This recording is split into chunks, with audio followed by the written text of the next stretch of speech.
Hello everyone. आज हम discuss करेंगे CPS of 4 EVS unit 1 topics जो आज के लेक्चर में कवर किए जाएंगे वो हैं पर्यावरण क्या है, जब जो कि हमें पता है और लेकिन बस सिर्फ रिवीजन के लिए हम एक बार देखेंगे कि पर्यावरण का डेफिनेशन या उसकी परिभाषा क्या है और इसके बारे में थोड़ा बहुत समझेंगे ताकि आगे के टॉपिक समझने में हमें और भी आसानी हो। फिर हम देखेंगे कि इन्वायरमेंटल साइंस या जो पर्यावरण विज्ञान है इसका अर्थ क्या है और ये क्यों पढ़ते हैं हम। और इसके बाद हम इन्वायरमेंटल साइंस का नेचर यानी पर्यावरण विज्ञान की प्रकृति के बारे में जानेंगे। पर्यावरण का अर्थ, मीनिंग ऑफ एनवायरनमेंट। पर्यावरण शब्द दो शब्दों से मिलकर बना है, परि और आवरण।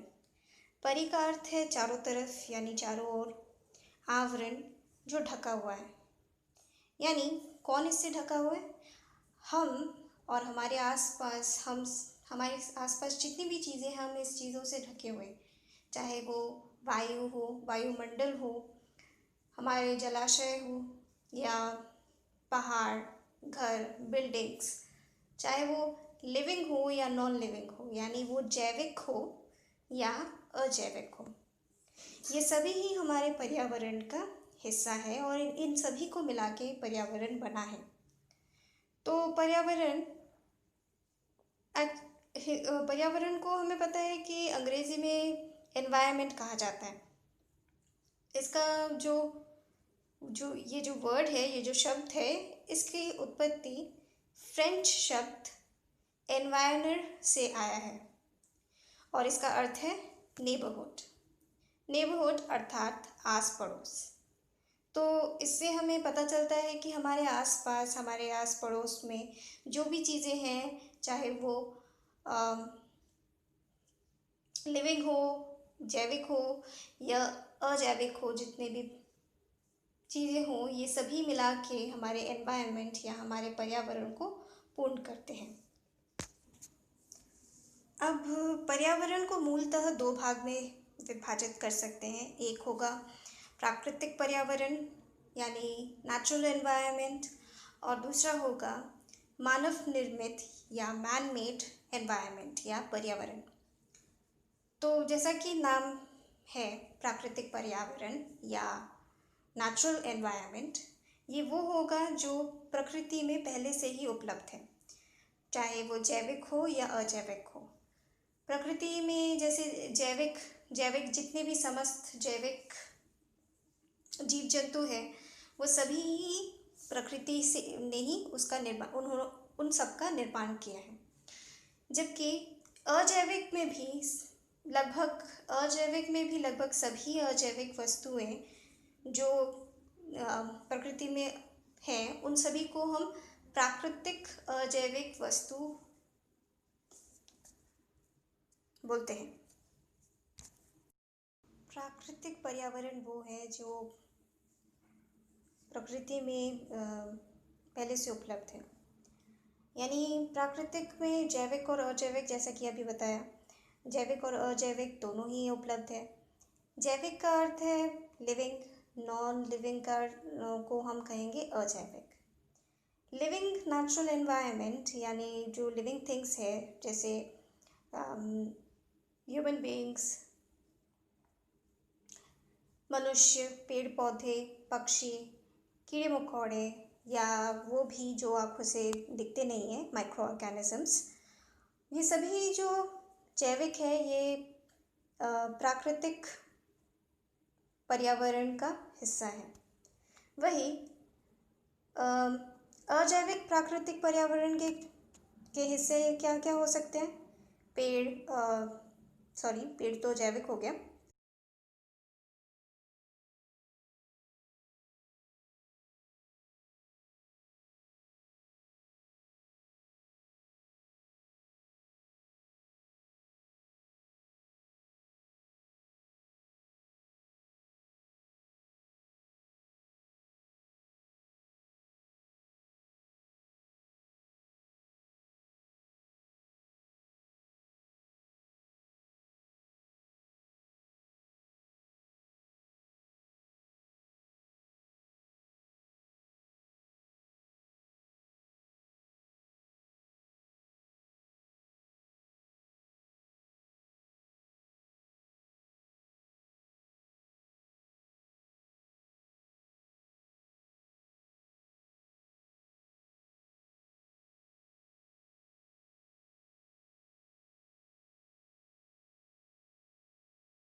अब आता है डेफिनेशन ऑफ एनवायरमेंटल साइंस।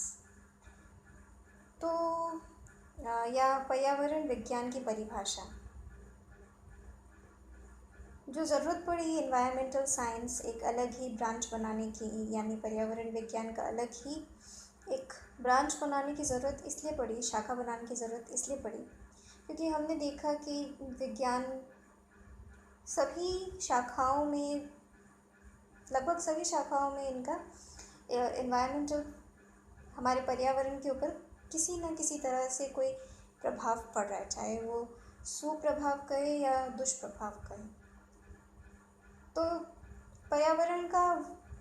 पर्यावरण विज्ञान वो विज्ञान की शाखा है जिसमें जीवों तथा उनके पर्यावरण के विभिन्न अवयवों अर्थात इनके कंपोनेंट्स क्या क्या हो सकते हैं, जैविक यानी बायोलॉजी, भौतिक यानी फिजिक्स, रासायनिक कारकों आदि के साथ जटिल पारस्परिक संबंधों का अध्ययन किया जाता है। इसका अर्थ क्या हुआ कि जो एनवायरमेंटल साइंस है, पर्यावरण विज्ञान जो है, ये बाकी शाखाओं के थ्रू पहले पढ़ा जाता था, फिर बाद में इसको अलग ही सब्जेक्ट बना दिया गया। अब बाकी सब्जेक्ट से में हम क्या क्या पढ़ते हैं, हम जब बायोलॉजी के बारे में पढ़ते हैं तो हम देखते हैं कि हमारे आसपास किस तरह के जीव जंतु हैं, उनके गुण क्या है, उनकी प्रकृति क्या है, उनको किस तरह से हम अलग अलग खंडों में विभाजित करते हैं, उनके बारे में पढ़ने के लिए उनका क्लासिफिकेशन करते हैं। वही हम भौतिक में देखते हैं, फिज़िक्स में देखते हैं कि फॉर एग्ज़ाम्पल बहुत एक कॉमन एग्ज़ाम्पल है नेचर ऑफ लाइट। जब हम देखते हैं यानी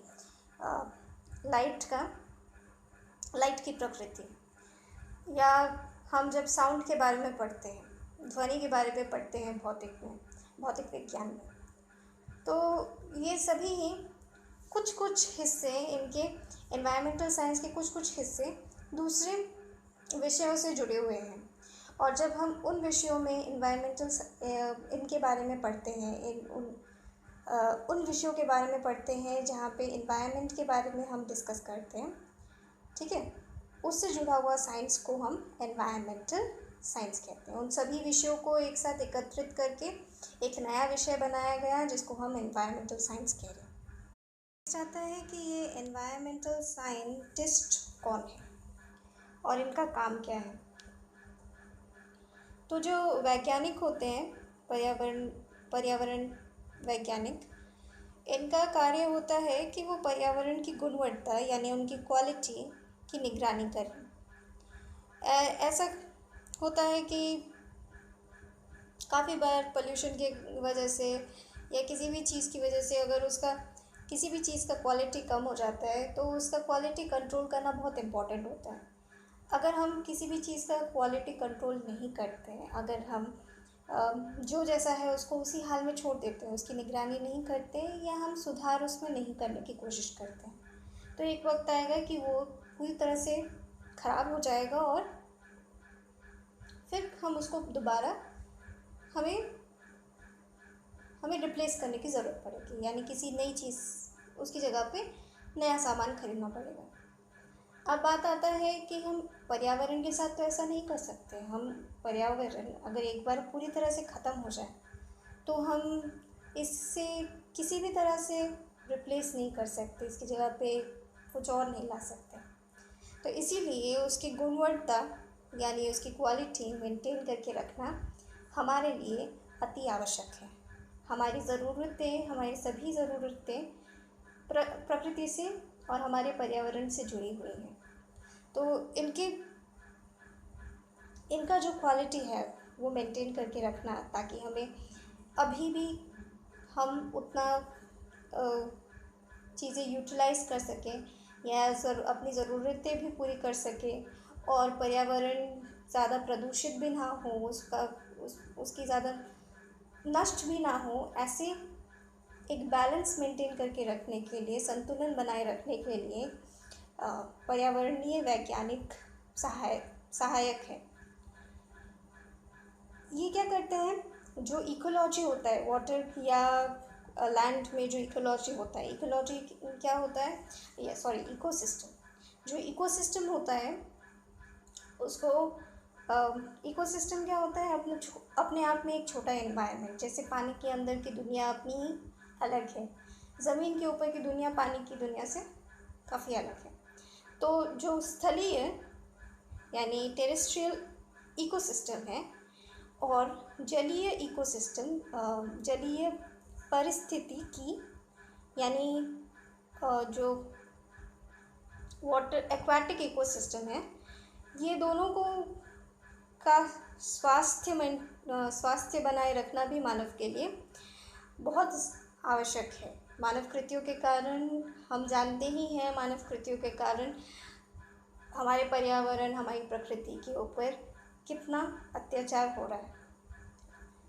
तो इसके अलावा पर्यावरण वैज्ञानिकों का और क्या कार्य होता है कि ये योजनाएं तैयार करते हैं। जैसे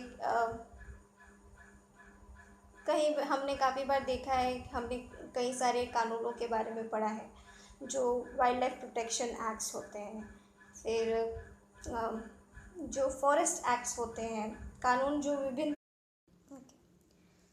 अब नेक्स्ट आता है पर्यावरण विज्ञान की प्रकृति या पर्यावरणीय विज्ञान की प्रकृति। ये दो हिस्सों में हम इसे विभाजित कर सकते हैं। एक है अंतर्विषयक प्रकृति यानी इंटरडिसिप्लिनरी नेचर, दूसरा है बहुविषयक प्रकृति यानी multidisciplinary nature of environmental science. अब देखते हैं ये होता क्या है।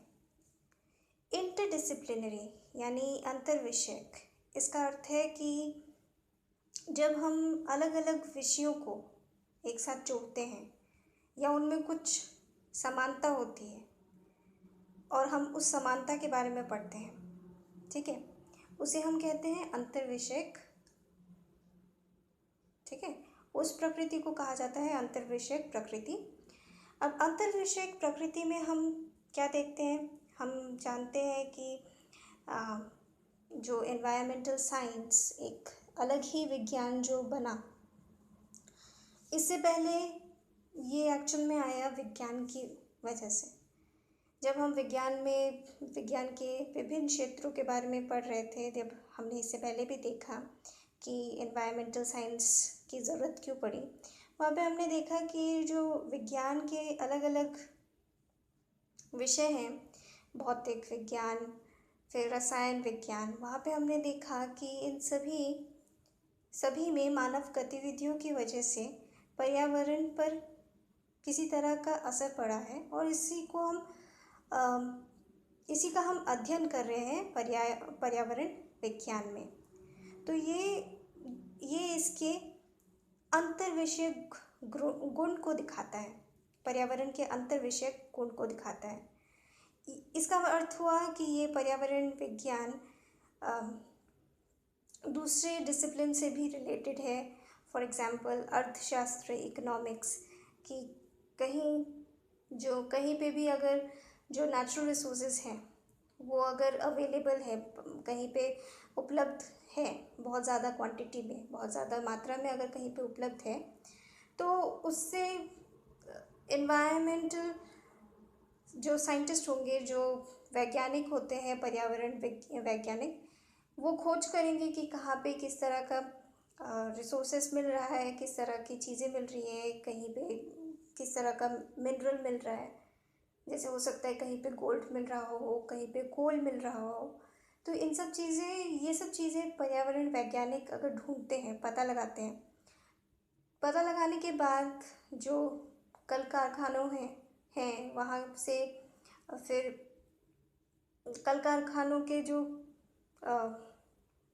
मालिक होंगे वो आके उनका एक दाम लगाने की कोशिश करेंगे। जो शास्त्री हैं वो इस चीज़ का अध्ययन कर सकते हैं कि वहाँ से जो भी खजाने या कोयले की खान से जितना भी कोयला मिला है उसका हमारे इकोनॉमी के ऊपर किस तरह से वो इन्फ्लुएंस कर सकता है। ठीक है, तो ये एक पार्ट हो गया इंटरडिसिप्लिनरी का।